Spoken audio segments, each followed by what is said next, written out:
Breakfast ആയിട്ടോ അല്ലെങ്കിൽ evening സ്നാക്കായിട്ടോ പെട്ടെന്ന് എന്തെങ്കിലും ഉണ്ടാക്കണമെന്ന് തോന്നുമ്പോൾ ഉണ്ടാക്കാൻ പറ്റിയിട്ടുള്ള ഒരു സിമ്പിളായിട്ടുള്ള റെസിപ്പി ആയിട്ടാണ് ഇന്ന് വന്നിട്ടുള്ളത്. അതിനായിട്ട് ഒരു മുട്ട എടുത്തിട്ടുണ്ട്. അതിലേക്ക് 1 ടേബിൾ സ്പൂൺ പഞ്ചസാര ഇട്ട് കൊടുക്കാം.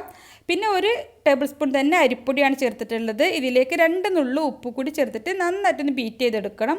നന്നായിട്ടൊന്ന് മിക്സ് ആക്കിയിട്ട് നന്നായിട്ട് തന്നെ ബീറ്റ് ചെയ്തെടുക്കാം. ഇതിപ്പോൾ ഒരു കട്ടിയുള്ള ബാറ്ററായിട്ട് ബീറ്റ് ചെയ്തെടുത്തിട്ടുണ്ട്. ഇനി നമുക്ക് ഒരു അപ്പച്ചട്ടി വെച്ചിട്ടുണ്ട്. അതിലേക്ക് കുറച്ച് നെയ്യാണ് ബ്രഷ് ചെയ്ത് കൊടുത്തിട്ടുള്ളത്. ഇതിലേക്ക് നമ്മൾ ഉണ്ടാക്കി വെച്ചിട്ടുള്ള ബാറ്റർ മുഴുവനായിട്ട് ഒഴിച്ചു കൊടുക്കാം. അപ്പോൾ ഒരു അപ്പം ഉണ്ടാക്കാനുള്ള ഒരു അളവാണ് ഈ കാണിക്കുന്നത്. ഇനി ഒന്ന് അടച്ച് വെച്ചിട്ട് ഒരു മിനിറ്റോളം ഒന്ന് അടച്ച് വെച്ചാൽ മതി. പെട്ടെന്ന് തന്നെ അടിഭാഗം വെന്ത് കിട്ടും.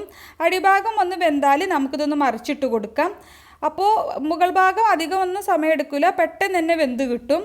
ഒരു അര മിനിറ്റൊക്കെ വെച്ചാൽ തന്നെ മുകൾ ഭാഗവും വെന്ത് കിട്ടും. മുകൾ ഭാഗം ഒന്ന് വെന്താൽ നമുക്കിത് പാനിൽ നിന്നും മാറ്റാം. അപ്പോൾ ഒരു ഈസി റെസിപ്പിയാണ്. റെസിപ്പി ഇഷ്ടമായാൽ ലൈക്ക് ചെയ്യാൻ മറക്കരുത്.